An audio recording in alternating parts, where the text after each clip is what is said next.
a version of the truth, right? Certainly there's lots of conflicting data out there. It's confusing, it's abundant, but we wanted to give you an opportunity for a status update on all the things going on. I've got lots of help today. People were gracious to support us and wanted to make sure that you have the straight word. And so, from Madison-Kipp, in addition to myself, Mark Minier, who you know, he's our VP of HR. You've seen and heard from him many times. And Alina Walczak up front here. She's going to help with the charts. So, again, the charts are going to be difficult to read, either whether they're up here or on the boards. And so, to the extent you're comfortable, come on up and you'll be able to see a little better. From DNR, Department of Natural Resources, Linda Hannefeld's here in the back. Terry Epison is here as well. I know that both of those are missing Mike Schmoller. As you know, Mike has been the project lead on this and the most knowledgeable in terms of what's going on. He's had some surgery recently and wasn't able to join us for this. Doing well, I hear though, Linda, still, and Mike doing good? He's getting better every day. Yeah. Good, good. City County Health, John Hausbeck is here. The State Department of Health, Henry Niels Lowe, Liz Evans, Anka Hildebrand in the back here as well. And it says utility. We talked to Joe Demore yesterday, and he was not able to join us. So I don't think there's anybody from water utility, right? Correct. Unless you snuck in. All right.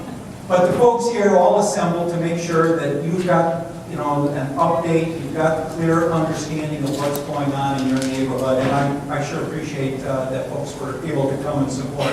In terms of what we're going to cover today, it's an update on all the work completed, and certainly a look in terms of what's left. A substantial amount of work completed in the last few years, fair amount of work ahead of us, and we want to let you know what's going on in both. We'll talk about soil vapor issues, we'll talk about soil contamination, both on-site and off-site. We'll talk about groundwater issues. In addition, though it's not been germane to the current set of issues, I know you're interested in the air permit. I'll give you a brief update on that, and then just some other things going on. I wanted to, again, I think this crowd is going to be easier. I didn't know whether to expect 5 or 500, frankly. But wanted to at least establish some principles, guidelines, right? We want to, and when I say we, the company, and certainly we want to communicate openly with our neighbors. I feel bad that we've not been able to do that, right? We've been talking through lawyers and others, and it's been strained with the lawsuits going on, and that's certainly not the way I've operated in any other facility or community I've been part of. And so I really did welcome and want to, at the earliest convenience, get in front of you, introduce myself, and let you know what's going on. We're hoping for a civil and respectful exchange, and in the spirit of civility, it's my view that cell phones and recording devices only enhanced our communities so much, right? And that they don't really add to an honest, open dialogue and probably aren't helpful. I've already lost that battle. And so all I could ask for is that you're fair in your clips that hit the web in one form or another, because clearly anybody's words can be taken out of context, as we've seen time and time again. Go ahead. I just want to clarify that there are some people in the neighborhood who are very ill and couldn't make it tonight and wanted to see the presentation. So An honorable use of that's part of what we're doing. Very good. Enough gotcha moments are out there, right? Everybody can do it with the cell phone. It's easy to do. It becomes a sport. We put cards on the chairs and pencils. We're going to try and get through the material. There's a fair amount of it, right? We got a lot to cover. We're going to limit the questions. Write them down so you don't forget them. We'll get an opportunity to address them at the end. Again, we'll take some questions from the seats, but really what we want to do is get through the presentation. Everybody hears the same thing, and then the folks that have assembled, right, from the various agencies, they're here, and we'll take the time to answer your questions in a more personal way at the tables. And then lastly, in terms of a principle, we can't turn back the time, right? This is a focus going forward. We regret, frankly, I regret what impact we've had on the environment and this community. And there's nothing I can do about that other than to continue to work on proactive measures. And so I hope that's the spirit that we keep here. It's certainly been my focus since I got here. And since this was my first opportunity to say hello to many of you, I thought I'd steal that opportunity just to introduce myself a bit. I've given you my name, I'll give you my card at the end, and certainly my phone number. previously for places like Saturn Corporation down in Tennessee was part of that operation. Bombardier, Pulte Homes, a number of world-class organizations. It's been about 2.5 years that I've taken the role of president and CEO for Madison-Kipp. My wife Margaret and I moved here from Michigan. We're loving Madison. We live downtown. I work right here. You can see the window, second floor. We've got 2 boys that are in college that are back in Michigan. 4 priorities in these sets of matters since I got here, right? And in this order.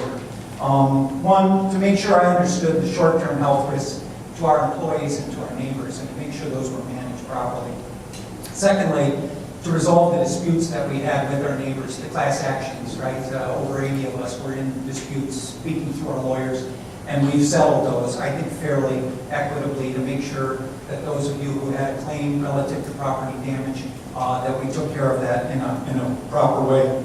Thirdly, to take necessary steps to accelerate the healing of the damage that we caused over the many decades. And you'll see what we're doing here to ensure long-term there's no health risk or opportunity for health issues and to our neighbors or to the drinking water supply. And we'll talk about our plans there. And 4th and last, and I got ways to go on this, reestablish MKC's reputation and standing, as a respected member of the Seaside community. And I know that we've got to make substantially more progress on the top 3 before I can even begin to focus on that. I did want to steal 2 more minutes, right? Many of you may not know what we do at right? But we've been here 115 years, over 100 right at this site.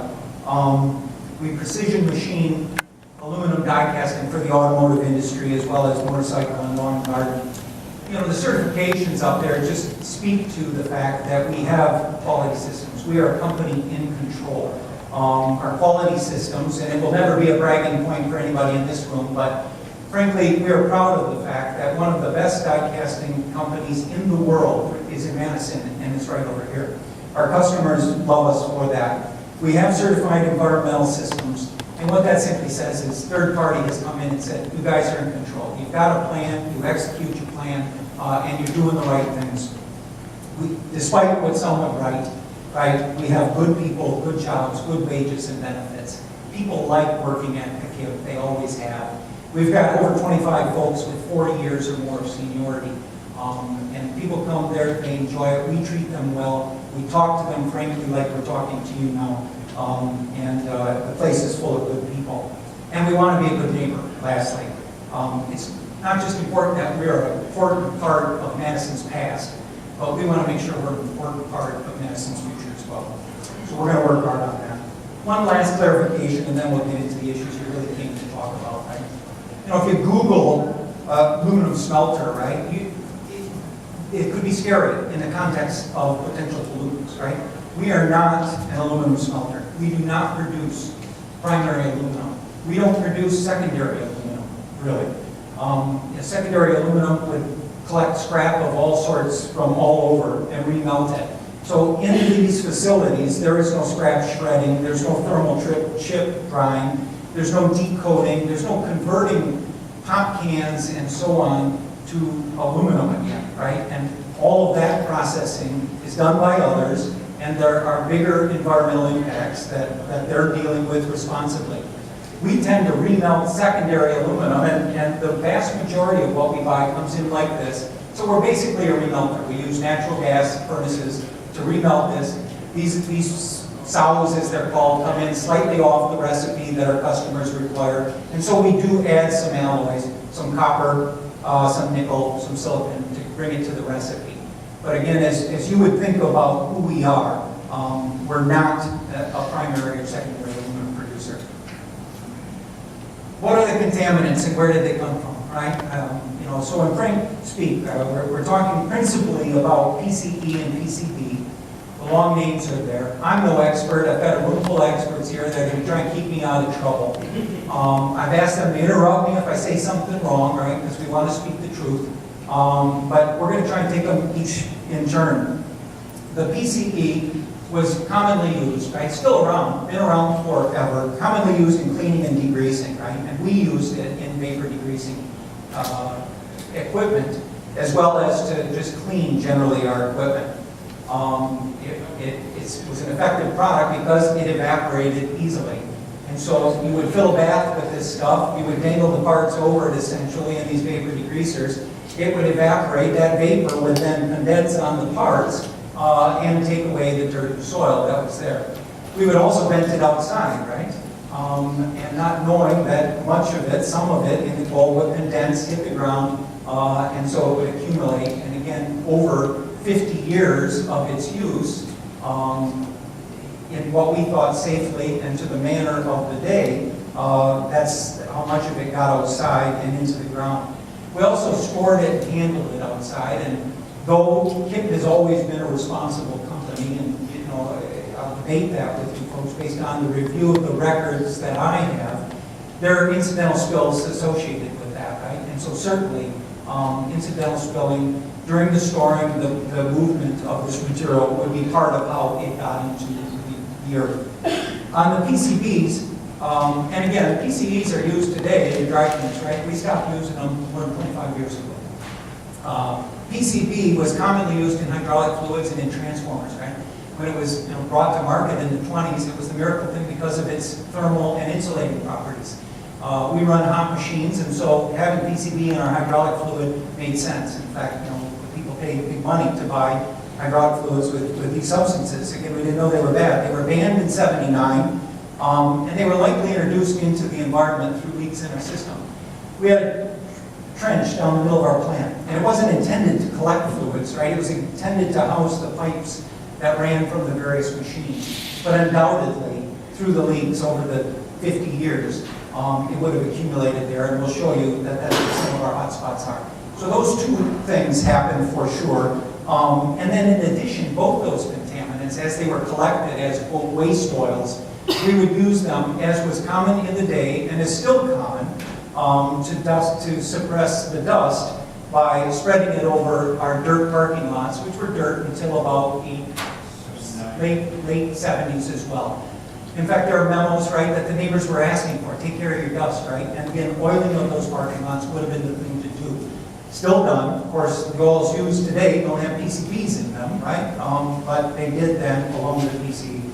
And so those really are the ways that it got in. These were not malicious. This is not a dumping site. There were not barrels hidden or buried. But over the course of 50, 60 years, plenty of these chemicals got into the earth, and for that we regret. They were all used legally and to the standard of care at the time. We just didn't know. And I know some of you wouldn't accept that or don't accept that, and I get it. They've not been used in 25 years, right? And so there's been no new contaminant introduced into the environment in over 25 years. PAHs are also an issue. I'm going to come to those in a minute, but that's a quick review of the main contaminants we've been talking about and how they got where they are. Clearly, over the last many years, we've been investigating what is in the site, right? What does it look like? How much? Where is it? There's been an extensive investigation of all of this. We hired Arcadis, one of the top firms in the world, top 2 or 3. They've got vast resources that they rely on. We've been fortunate to have Janine Trask, who's been our project manager, and she's been consistent for the last couple of years. So she really understands and can go into her organization to get the experts we need. We've drilled over 770 holes. And many of those holes we took multiple samples of the soil. So over 1,000 soil samples. And in addition to those, we dug 27 wells. And many of those have multiple places where we measure as well. So there's 61 discrete places where we're taking water samples. And we've got some charts, right? And we tried, but they aren't going to work, right? You're not going to be satisfied with the look. And so after we're done here, we'll invite you to come up if you want. This one shows all of the on-site, near-site holes. So that's the 770. And you can see, each one in the orange. Within the limits of the plant, right, around the plant, in the parking lot, along the bike path, certainly along all of our neighbors on both sides. These are heavily concentrated because as we remove the PCB, we'll talk about that, we had to sample every so many feet to make sure that we got clean edges, right? So that's why you see so many clustered right there.